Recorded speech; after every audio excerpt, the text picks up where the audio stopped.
बिहार का राजनीतिक इतिहास देखें तो आप एक नया मूवमेंट है। कभी भी हिस्ट्री में बिहार में किसी इंडिविजुअल ने कोई मूवमेंट लॉन्च नहीं किया। जयप्रकाश नारायण की भी कहें अगर, स्टूडेंट्स मूवमेंट था, उनको इनवाइट किया गया था लीड करने के लिए, फिर नेशनली हुआ। एक इंडिविजुअल ने कोई मूवमेंट लॉन्च नहीं किया आज तक बिहार में, जो आप कोशिश करते हैं। नहीं, देखिए, पहली बात तो मैं इसको मूवमेंट कहता ही नहीं हूं। मैं आंदोलन नहीं कर रहा हूं, क्योंकि मेरा आंदोलन और क्रांति में कोई यकीन नहीं है। मैं अपने हर भाषण में कहता हूं कि आंदोलन और क्रांति ये वो तेज हथियार हैं जिससे कि आप बड़े से बड़े वृक्ष को काट सकते हैं। आंदोलनों के जरिए, क्रांति के जरिए आप लोगों को सत्ता से हटा सकते हैं, एक नई व्यवस्था नहीं बना सकते हैं। अगर आप मानव सभ्यता के इतिहास को पढ़ेंगे दुनिया में, तो फ्रांस की क्रांति को अगर आप अपवाद के तौर पर हटा दें, तो पिछले 1000 साल के इतिहास में किसी आंदोलन और क्रांति से मानव सभ्यता के सृजन में कुछ बहुत बड़ा कंट्रीब्यूशन नहीं रहा है। उससे मानव सभ्यता का विकास नहीं हुआ। हाँ, आंदोलनों से आपने लोगों ने सत्ता से लोगों को हटाया है। जेपी का आंदोलन हुआ, उससे आपने इंदिरा जी को हटा दिया, लेकिन उससे नई व्यवस्था देश में नहीं बनी। अन्ना का आंदोलन हुआ, उससे कांग्रेस को हटाया, यूपीए की सरकार हट गई, लेकिन उससे नई व्यवस्था नहीं बनी। सृजन का एक अपना काल है ये, और उसकी एक अपनी गति है। किसी चीज को बनाने की जो प्रक्रिया है वो लंबी है, इट्स अ स्लो बर्न।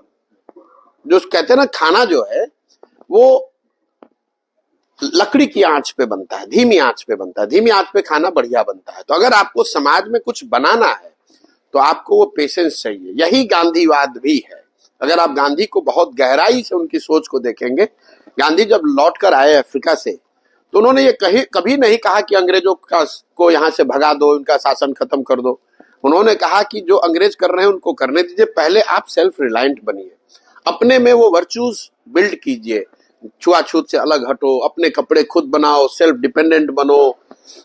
और जो उनका सत्याग्रह के बाद जो पहला आंदोलन नॉन कोऑपरेशन था, वो भी कि भाई मैं आपके साथ कोऑपरेट नहीं करूंगा, आप शासन करना है करो, मैं कोऑपरेट नहीं करूंगा आपके साथ। उसके बाद उसकी डिग्री उन्होंने चेंज की, सिविल डिसोबीडियंस, कि अब मैं कोऑपरेट ही नहीं करूंगा, आपका अवहेलना भी करूंगा। फिर जाकर कहीं भारत छोड़ो आंदोलन जैसी बात हुई। तो ये गांधी की जो सोच है कि पहले उन्होंने समाज खुद को, जो उन्होंने अपनी जीवनी लिखी है एक्सपेरिमेंट विथ ट्रूथ, वो सिर्फ पढ़ के किताब से नहीं किया। जो बात आपको सत्य लगती है उसको आप करके उन्होंने पहले अपने जीवन में उतारा, फिर उस लर्निंग को समाज को पास ऑन किया, समाज को उसके लिए तैयार किया। तो मैं यहाँ जो कर रहा हूं कि जो मैंने 20 साल सीखा समझा है उसको मैं समाज में उतारने की कोशिश कर रहा हूं। समाज ये समझे, और अगर समाज समझ लेगा उसके बाद बाकी सारी चीजें गौण हो जाएंगी। जाति, दल, समीकरण, नेता सब गौण है। जो आप इंथुजियाज्म की बात कर रहे हैं वो क्यों है? उसमें तो सारे जाति के लोग आ रहे हैं। हमारे पास तो यहाँ कोई दल नहीं है, संगठन नहीं है, हम लोगों को मोबिलाइज नहीं कर रहे हैं। लोग क्यों आ रहे हैं? क्योंकि सही मायनों में उनकी जिंदगी जो है यहाँ पर त्रासद है। आप मुझे बताइए, आप किसी जाति के हैं, कौन नहीं चाहता है कि उसका बच्चा अच्छी जिंदगी बिताए? कौन नहीं चाहता है कि उसका जवान लड़का घर छोड़कर न जाए? कौन महिला नहीं चाहेगी कि उसका पति उसके साथ में रहे?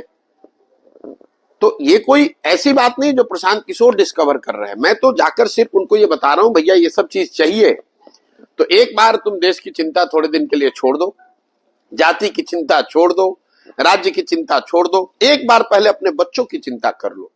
एक बार तुम अपने बच्चों की चिंता कर लोगे, अगर आपके बच्चे पढ़ लेंगे, आपके बच्चे को रोजगार मिल जाएगा, तो उसकी आपकी जिंदगी भी सुधरेगी। और जब आपके बच्चे मजबूत होंगे, आपके बच्चे रोजगार पाएंगे, तो उससे आप मजबूत होंगे, समाज मजबूत होगा, और जब बिहार मजबूत होगा तो उससे देश भी मजबूत होगा। अगर पूरा बिहार, कई लोग कहते हैं देश को मजबूत करने के लिए वोट दो। मैं रोज सामने से कह रहा हूं, क्यों दो भाई? अगर 13 करोड़ बिहार के लोग गरीब और अनपढ़ रहेंगे तो उससे तो देश कमजोर होता है। अगर बिहार में प्रति व्यक्ति आय 35,000 है और देश में प्रति व्यक्ति आय 1,35,000 है, तो हम लोग तो देश को भी नीचे खींच रहे हैं। अगर बिहार में प्रति व्यक्ति आय 2 लाख रुपए हो जाए तो उससे देश को भी फायदा है, देश को भी मजबूती है।